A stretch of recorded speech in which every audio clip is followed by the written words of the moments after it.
Hello, viewers. We are back. Myself and Paul Kelly. We're here with something a little bit different. We are, I suppose, in reactive and reaction mode here.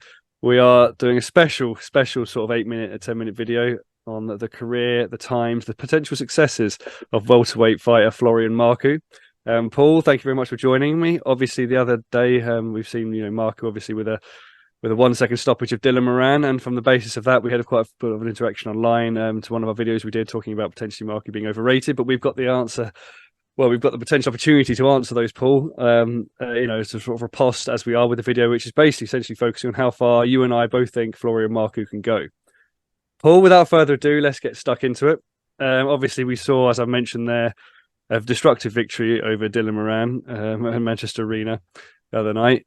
Dylan Moran, obviously, as I mentioned on the time, having somewhat of a padded record, hasn't fought many fighters with a winning record. So in some ways, wasn't a surprise. But off the back of that, people were very keen to suggest that Marku could go quite a long way. So how we're going to start this, Paul, is I'm going to talk about different levels from a sort of just British, European and world. I'm going to ask you against those current champions how you think Marku would go. And then between us, we're going to hopefully come to an answer as to how far we think Marku will go. So let's start obviously at a British level. And I'm going to pitch him up against British welterweight champion Eko Usman, who obviously recently beat Chris Kongo by majority decision to go to 19-0. 34 years old, 5'10", 7 KOs. Marku is 30 years old, 13-0 and 1 draw with 8 KOs. Were they to meet, Paul? How do you see that fight playing out? Yeah, thanks for that eloquent breakdown and intro there, Elliot. I don't want to be negative at all because obviously, Marku's just won within a minute in the first round. But in answer to your question, I suppose if we're going to do this, I would be backing Eko Usman to win that fight.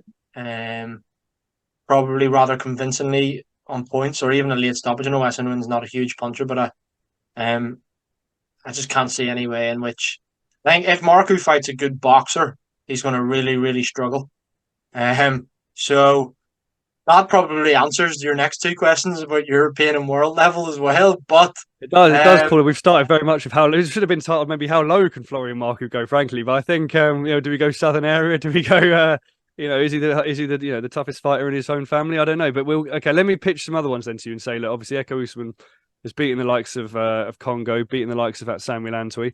Do you give Marku a chance against either of those fighters as well? Do you think he beat either of those, or do you see Marku going 0-3 against those two names? yeah, I had just getting in preparation. I kind of written those type of fighters down: Congo, Esserman, Michael McKinson. Sam Antwi's obviously just won the British title up at super welter, so whether or not he fights at welterweight or not again remains to be seen. But I don't know whether I'm being harsh, but I'd back them all to beat Florian Marku. And I know we're probably going to get some hate here from his loyal Albanian fans, and that's fine. We're here to take the heat. I feel like we're dissing Florian Marku, and I don't want it to come across as that because he hasn't done anything wrong. He just put in a career best performance, arguably, and looked emphatic against Dylan Moran. But in answer to your question, mate, I think he would lose to all of them. Another certain Belfast welterweight, which I'm going to mention, is Lewis Crocker. And Billy Nelson's now training Lewis Crocker and has come out and said that Lewis Crocker is the biggest punching welterweight in the world. Whether or not I agree with him, I'd love to because I'm a big Crocker fan. But that's another name I think potentially could beat Marku. It's a fight I'd love to see though. But as of right now, I don't see Florian Marku beating any of those guys. Obviously, he's not British, so we're using the British title level as kind of a marker. But yeah, I can't see him winning it. I know you're chairing this kind of conversation and all that, Elliot, but I'll throw it back to you now and say,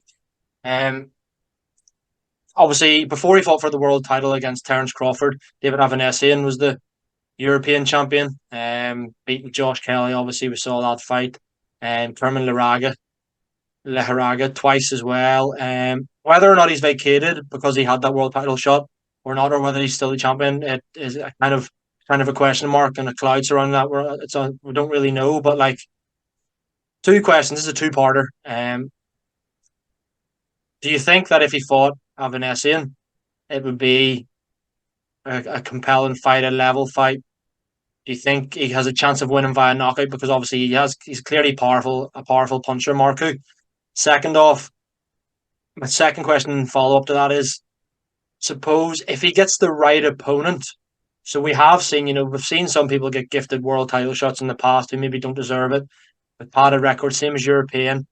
Not so much a British because you kind of have to earn that through the English title in the Southern area and so on and so forth. But do you think that he could potentially win a European title against the right opponent?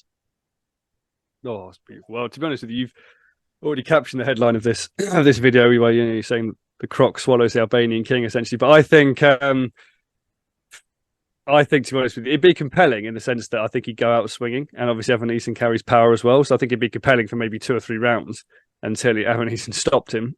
Frankly, I think he'd lose quite convincingly in that fight as well, just on ability. But it would be compelling. It would be exciting. Do I think he could win a European title? You know what? I was looking down at some of the fighters in that division as well, and someone. I mean, obviously he's like moved up. He's talking about filling out even further, but someone I'd really, really like to see Marku fight, and it's the same sort of argument for me. This fighter could be around that European level again if he gets the right dancing partner as well. Someone like Josh Kelly, I think that fight would be something I'd really like to see. But do I see Marku potentially winning a European title if he gets the right opponent? Yes, but that's kind of when you look at some people that have held that European belt. I'm not necessarily putting him in that same quality when you look at some of the people like we said, the British level that I think he'd struggle against. So in a weird way, he kind of sits around there for me, probably like somewhere like domestic level to European level if he gets matched right. But I think as we've seen recently with the people he has been matched against, Dylan Moran. I don't try to insult Dylan Moran, but seeing him like get fighters off that kind of, I suppose, the record and ability, to me, it just looks like constant showcasing, getting with someone who's not necessarily that good, let him knock them out, and then keep the hype train rolling rather than actually letting him step up at all. I mean, I think when he does step up, that's when problems will really, really start to show. And with Marku, I'm not trying to slack him off. I just don't think he's that good, and I'm prepared to say that. And he's entertaining, but I just don't think he's as talented as a lot of people think he is. Which I suppose leads us. I mean, we're going to have to talk about it, Paul. We're going to have to talk quickly. I was just quickly to say, look, that division, obviously, at world level, the champions wise, obviously, if we go through the top 4 or 5, whatever, obviously, Crawford, Spence, Ennis, Ortiz Jr., etc. We're not going to put him above any of those, are we? So I suppose, in a way, we'll say, look, I don't fair to say this. You don't necessarily think that he'll win a world title. I don't think he'll win a world title, frankly. But what I would like to finish on, actually, here, because we promised everyone a 6 to 10 minute, and we're perilously close to going beyond that, is were the Conor Benn fight to happen, were Conor Benn to be cleared, and were he to obviously fight Marku. Both fighters like to start early. Both fighters have shown fragility, I think, before. Obviously, Conor Benn has as well with certain styles. Do you think he'd win? How do you see that fight playing out? I'm going to say I'd be surprised if you say it goes 12 rounds, but please, tell us how you think that fight's going to go. Yeah, mate, you've thrown a curveball at me there. I kind of thought it was coming though, so I've been able to see the jab, and I've been able to block it with my right hand. But mate, again, I don't want to sound like this that we're hitting on Florian Marku because we're far from it. But if they were to fight within the next year to 18 months, I'd back Conor Benn to beat Florian Marku within 2-3 rounds. To be quite frank with you, it would be such a fun fight while it lasted because Marku obviously powerful as well, and as you said, there's been some fragility and kind of question marks surrounding Ben in the past. Obviously with that Cedric Paynow fight where he got dropped a few times. Obviously it was a good while ago, but he still got dropped a few times of late. He's been brilliant for the ban. But yeah, it would be fun for a round or two, and then I just ultimately see Marku getting dropped and finished by Ben because Ben is violent and kind of goes by his nickname. He is a bit of a destroyer now. What about you? Do you agree with me?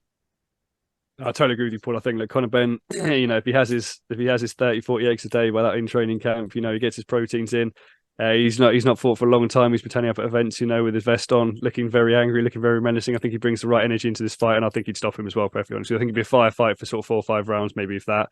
But I think Ben would hurt him and Ben would stop him. Yeah. So, guys, that's all we've got time for. Unfortunately, leave in the comments whether you agree with us, disagree with us. Feel free to throw some heat at Paul if you think Marku beats Crocker. Don't direct any of that to me. Just keep that purely at Paul. But yeah, obviously, let us know if you agree or disagree. What level you think Florian Marku will come. where where he is at the moment, where he'll go obviously in the next few years, who you'd like to see him fight, etc., etc. And then please obviously also check out the channel, like and subscribe, etc. We've got other videos obviously basing around Marku's fights, interviews, obviously, deep dives, various things of that nature. Paul, thank you very much for joining me, and again, thank you very much, guys, for watching. Cheers, mate. All the best.